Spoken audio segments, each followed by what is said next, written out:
اللہ الرحمن الرحیم فاتحہ اعوذ باللہ من الشیطان الرجیم بسم اللہ الرحمن الرحیم قال اللہ سبحانہ تبارک و تعالی وهو اصدق الصادقین قل امر ربی بالقسط۔ آپ حضرات کو معلوم ہوگا کہ آج کی تقریر یا مجلس کا موضوع اسلام میں سسٹم آف جسٹس ہے، with very special reference to حضرت علی علیہ السلام۔ میں آپ کے سامنے عرض کرنا چاہتا ہوں کہ اسلام میں جسٹس اور انصاف، پہلے تو بات یہ ہے کہ اسلام میں جو جسٹس اور انصاف ہے اس کی ڈیفینیشن ہی خود مسلمانوں کو نہیں معلوم ہے۔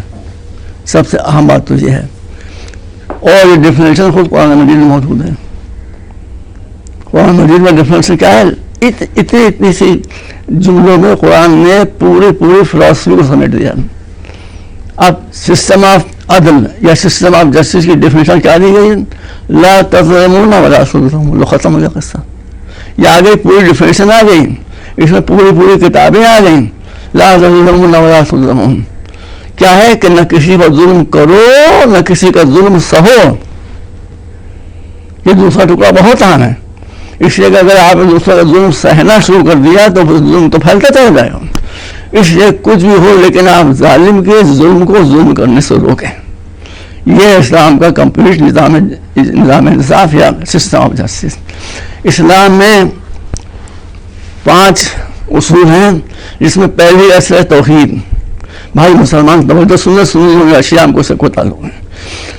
توحید کے معنی یہ ہے کہ اللہ ایک ہے، ہر لحاظ سے ایک ہے، نہ اس کا کوئی مثل ہے، نہ اس کا کوئی نظیر ہے، نہ اس کا جسم ہے، نہ اس کا جسمانیات ہے، نہ کان ہے، نہ، لیکن کچھ نہ ہونے کے باوجود وہ سب کچھ ہے۔ وہ ہر چیز کو جان رہا ہے، دیکھ رہا ہے، ہر چیز کو سن رہا ہے اور محسوس کر رہا ہے۔ تو یہ اگر نظام کام کرے گا، جب میں کام کروں میں دیکھوں اللہ دیکھ رہا ہے تو میں کوئی غلط بات نہیں کروں گا، بشرطے کہ میں اللہ کی قوت و طاقت کا بھی قائل ہوں کہ اس کی قوت کیا ہے، جس کو چاہے رگڑ دیں۔ سمجھ رہے ہیں؟ تو یہ ہے اسلام کا نظام جسٹس، نہ ظلم سہو نہ ظلم کرو۔ اس کی مثالیں بہت سی موجود ہیں، لیکن ظاہر ہے کہ 20-25 منٹ کی تقریر ہے تو میں زیادہ تفصیلات میں نہیں جا سکتا ہوں۔ جو علماء ہے وہ سمجھ گئے ہوں گے میرا اشارہ کس طرف ہے۔ تو اسی لیے کربلا کے میدان میں جنگ ہوئی، اس میں امام حسین کا تقابل کیا تھا یزیدی فوج سے، 72 آدمی اور ہزاروں کا لشکر، لیکن مولانا نے کہا کہ ہم سرنڈر نہیں کریں گے، ہم لڑیں گے۔ یہ ہے کہ ظلم کو سہو نہیں، ظلم کو برداشت نہ کرو، ظلم پر عزموں سے لڑو۔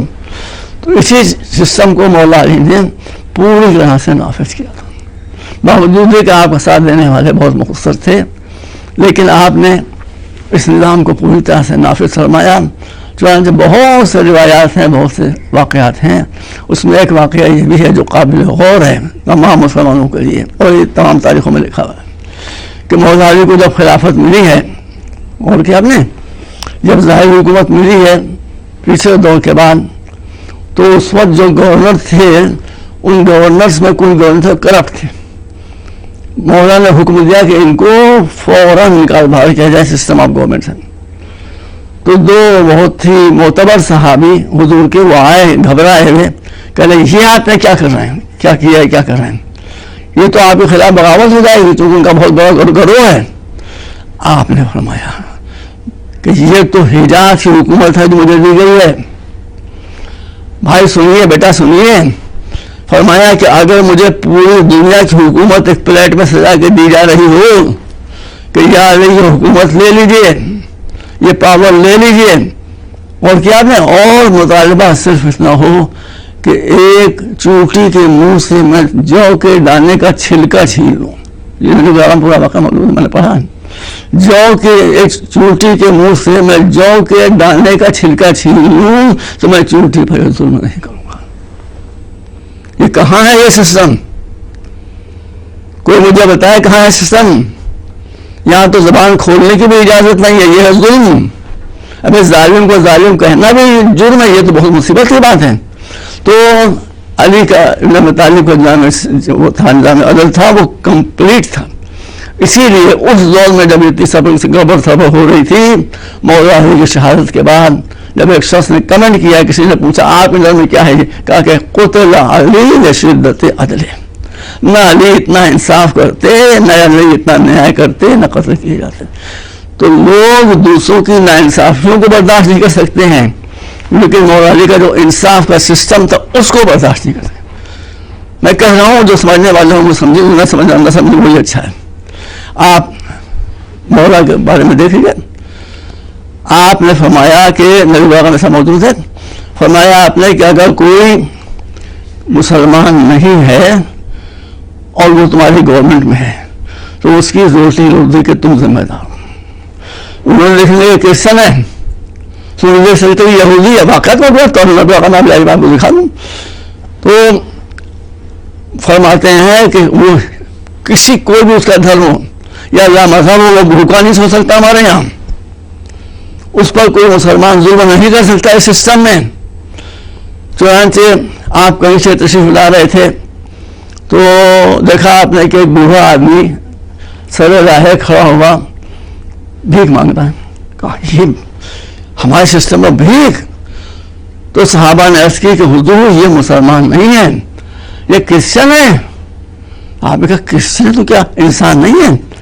کرسچن کو بھوک نہیں لگتی ہے, کرسچن کو پیاس نہیں لگتی ہے, کرسچن کو لباس کی ضرورت نہیں ہوتی, اس کو لے جاؤ فوراً یہاں سے, آئندہ مہینہ دیکھو اس کو. اور جو بیت المال ہے, یہ جو ٹریجری ہے سرکاری, اس سے اس کا فوراً ایک وظیفہ معین کر دو. سرکاری ٹریجری سے خزانے سے اس کا ایک وظیفہ معین کر دیا گیا, وہ چین راحت کی زندگی گزارنے لگا. آج یہ سسٹم ہے, آپ سمجھتے ہو تو سمجھیے, نہیں سمجھتے تو نہ سمجھیے. مولانا نے فرمایا کہ جب اسلامی اسٹیٹ کے اندر کوئی آدمی آ گیا تو اس کے سارے ضروریات کی ذمہ داری ہمارے اوپر ہے, چاہے وہ مسلمان ہو چاہے مسلمان ہو. ارے بھائی آپ ذرا غور کیجیے, سب افسوس ہے کہ یہاں پر وقت زیادہ نہیں ہونا, میں تفصیل سے پیش کرتا. مولا علی کی جنگ ہوئی تھی شام والوں سے, امیر شام سے. تو وہ اس نے وہاں پر جو جنرل تھا اس نے کیا کہ رات کو وہ چھاپا مار دستے بھیج دیتا تھا. 100 سپاہی, 150 سپاہی, 50 سپاہی, وہ جا کے رات کو شہروں میں, قصبوں میں, دیہاتوں میں لوٹ مار مچاتے تھے, عورتوں کی بے حرمتی کرتے تھے اور صبح کو واپس آ جاتے تھے. تو ایک جو پہلا واقعہ ہوا ہے اس میں مولا علی کو جب یہ خبر ہوئی تو آپ رات بھر سوئے نہیں کہ میری حکومت میں یہ ہوا ہے رات کو آج کہ ایک قصبے کے اوپر ہم لوگوں نے ٹیررسٹ اٹیک کیا, آنے کے بعد ان کو مارا پیٹا زخمی کیا, عورتوں کی بے حرمتی کی. سن لو بیٹا, بچوں میں سن لو. اسی میں مجھے اطلاع ملی ہے کہ ایک جوش لیڈی, ایک یہودی عورت سال بدتمیزی کی گئی, اس کو مارا پیٹا گیا اور اس کا زیور چھین کے یہ لوگ بھاگ گئے. مولانا نے کیا کہا, ہندو بھی سنے, مسلمان بھی سنے, سنی بھی سنے, شیعہ بھی سنے. مولانا نے کہا اپنے سپاہیوں کو بلا کے, لشکر کے لوگوں کو بلایا, کہا کہ تم اگر غیرت سے مر جاؤ تب بھی کم ہے. یہ کہاں ہوتا بتاؤ ہم کو, تم اگر غیرت سے مر بھی جاؤ تب بھی کم ہے کہ تمہارے اسٹیٹ میں ایک یہودی عورت کا زیور چھن گیا, ایک یہودی عورت کی توہین ہو گئی. تو آپ نے فرمایا کہ میں اس وقت تک نہ کھانا کھاؤں گا نہ سوؤں گا جب تک میں اس کا انتقام نہ لے لوں, اور جب تک میں اس کا زیور واپس کروا نہ دوں. چنانچہ مولا علی کو مجھ سے پھر چھوٹے سے لشکر کو تیار کیا گیا, انہوں نے جا کے وہاں اٹیک کیا. اٹیک کرنے کے بعد وہاں پر تھوڑی مختصر جنگ ہوئی اور وہ اسے چھین کے زیور لے کر آئے اور آنے کے بعد اس عورت کو دے دیا. اسلام میں یہ نہیں دیکھا جاتا کہ اس کے ساتھ ظلم ہو رہا ہے, وہ مسلمان ہے کہ ہندو ہے کہ کرسچن ہے, کیا کچھ نہیں. وہ تو کہتا ہے ہمارے کنٹرول میں جب یہ آ گئے تو اس پر کوئی ظلم نہیں کر سکتا, اس کے ساتھ کوئی زیادتی نہیں ہو سکتی, اس کے ساتھ کوئی ناانصافی نہیں ہو سکتی. اور کیا آئے میں آگے واقعہ پڑھا, صبح ہو جائے سناتے ہیں. جنگ جمل کو دیکھ لیجیے, وہ جنگ نہروان کو دیکھ لیجیے. نہروان کی جنگ خوارج سے تھی, بڑے خطرناک ہوتے ہیں خوارج, بہت ہی خطرناک اور ظالم. ان سے تھی. جنگ کا میدان ہے, ایک شامی پہلوان لڑا کا, وہ بہت مضبوط تھا, اس کو اپنے قوت پر, شجاعت پر اور جنگ پر بہت ناز تھا. وہ مولا علی کے مقابلے میں تنہا آ گیا. آنے کو تو آ گیا تو مولا کے مقابلے میں کون آ سکتا تھا. تو مولا نے جب تلوار اٹھائی اس کو قتل کرنے کے لیے تو اس نے کیا کہا یعنی 1 سیکنڈ آپ رک جائیے، کہا فرق کہو کیا کہتے ہو؟ کہا کہ آپ مجھے یہ بتائیں کہ میں نے آپ کی سخاوت کے بڑے ڈنکے سنے کہ آپ کبھی کسی کا سوال رد نہیں کرتے. کہاں لوگ کہتے ہیں یہ. کہا میں اگر اس میدان جنگ میں آپ سے آپ کی تلوار مانگوں جس سے آپ مجھے قتل کرنے کا ارادہ کر رہے تھے اور قتل کر دیتے آپ مجھے، میں روک نہیں سکتا تھا، یہ تلوار مجھے دے دیجیے. اب کیا ہو؟ ابھی اسی سے سپاہی لڑو کہ اللہ مجھے مقصد ظاہر ہے اس کا، کیونکہ اس کی تلوار گر چکی تھی زمین کے اوپر. اس نے کہا کہ میری تلوار زمین پہ گر گئی ہے، آپ سے اگر میں تلوار مانگوں آپ کی تلوار تو آپ مجھے دے دیجیے گا. مولا نے کہا کہ مانگے گا تجھے تلوار بھی دے دوں گا. میں تلوار کے سہارے نہیں لڑتا، میں خدا کے سہارے لڑتا ہوں. آپ نے اپنے دونوں ہاتھوں میں تلوار رکھی اور آگے بڑھا دی. وہ آگے بڑھا. اس کے بعد کیا کہوں اسے؟ پھر گھوڑے پہ آگے بڑھا. اس کے بعد اس نے کہا کہ یاری آپ دیکھیے جسارت دیکھیے لوگوں کی. کہ یاری ہاتھ میں تلوار نہ مانگوں بلکہ آپ کا سر مانگوں تب ہے. میں لڑیں گا سر مانگ رہا ہے. تو آپ نے کہا یہ سر جھکا ہوا ہے، یہ بھی حاضر. وہ آگے بڑھا، علی کے قدموں سے لپٹ گیا. کہا کہ اخلاق کا یہ نمونہ سوائے بارش سے اخلاق رسول کو کوئی نہیں دکھا سکتا. نعرہ حیدری، نعرہ حیدری، نعرہ سلوات. تو بعد میں لوگوں کا یہ کیا مطلب کیا تھا؟ آپ نے آپ کے ہاتھ میں کچھ تھا نہیں، تلوار آپ اس کو دے چکے تھے اور آپ لوگ سے کہیے میرا سر کاٹ لو. دیکھیے علی کی نالج، علی کی ذہانت، علی کی انٹیلیجنس. آپ الفاظ کو دیکھیے، آپ مطلب کو دیکھیے. مولا نے جو فرمایا میں اسے آج کی زبان نوٹ کروں. میں نے فرمایا کہ جب یہ میرے پاس تلوار لینے کے لیے آیا ہے تو اس کا ارادہ تھا مجھے قتل کر دینے کا، لیکن میں نے جو کچھ کیا اس سے یہ پانی ہو گیا. اب یہ سائل بن کے آیا تھا بھائی، اب یہ سائل بن کے آیا تھا. تو سائل کے ساتھ یہ ہے اور میری سیرت یہ ہے کہ میں سائل کے سوال کو کبھی رد نہیں کرتا. ایسا رہبر ہمیں کہیں دکھائیے، ایسا رہنما کہیں ہم کو دکھائیے جو یہ کہے کہ میرے ملک میں میری اسٹیٹ میں ہندو ہو، مسلمان ہو، کرسچن ہو، کچھ ہو، اس کو جب مسلمان نہیں بنایا جا سکتا، اس کو بھوکا نہیں رکھا جا سکتا، اس پر ظلم نہیں کیا جا سکتا. اور جب تک علی زندہ رہے یہی ہوتا رہا. اسی لیے کہا گیا کہ قتل علی شدت عدل ہے. علی کو ناانصافیوں کی وجہ سے قتل نہیں کیا گیا، علی کو ان کے انصاف کی وجہ سے قتل کر دیا گیا. بہرحال یہ ہماری بڑی بدقسمتی ہے کہ مولا علی علیہ الصلوۃ والسلام جو انتہائی نیک انسان، جو انسانیت کامل کا واقعی اور حقیقی نمونہ تھے، ان کو بھی زندہ نہ رہنے دیا گیا. ہم آپ سے کہتے ہیں سنی بھائی، ہمارے بھائی، ہم تو شیعہ سنی کے اس سے قائل نہیں ہیں. 12 امام تھے ہمارے. میں چیلنج کرتا ہوں کوئی صاحب بتا دیں کہ 12 اماموں سے فلاں امام نے یہ غلطی کی تھی، کسی کا روپیہ چھین لیا تھا، کسی پر ظلم کیا تھا، کسی کو مار ڈالا تھا، نہیں بتا سکتے. اور پھر جب آپ چپ ہو جائے تو میں پوچھوں مجھے بتائیے کہ اس میں سے ہر امام اپنی طبی موت سے مرا ہے یا اس کو مارا گیا؟ تو سب کو شہید کیا گیا بھائی، سب کو شہید کیا گیا. 12 میں سے 11 کو شہید کیا گیا اور 12واں نہیں شہید ہوا تو اب تک زندہ موجود ہے. آپ نے یہ اسلام کہتا ہے کہ ہماری بنیاد جو ہے وہ ظلم کے مٹا دینے پر ہے. اسلامک اسٹیٹ میں کوئی مسلمان رہے یا نہ رہے لیکن کوئی مظلوم نہ رہنے پائے، چاہے وہ ہندو ہو، چاہے مسلمان ہو، چاہے کرسچن ہو، چاہے جیو ہو. یہ نہ کہ میں چاہتے یہ زیادتی ہوئی. یہ نظام آج کہاں ہے؟ کہاں ہے؟ یورپ میں ہے، دکھائے مجھے کوئی. امریکہ میں ہے، دکھائے مجھے کوئی. افریقہ میں دکھائے مجھے کوئی. تو لوگ کہتے ہیں ہم کو ناانصافی برداشت نہیں، مگر مسلمانوں کی بدقسمتی ہے کہ ان کو انصاف برداشت نہیں ہوگا. علی نے کبھی کسی کے ساتھ جاتی نہیں کی، امام حسن امام کبھی کسی کے ساتھ جاتی نہیں کی.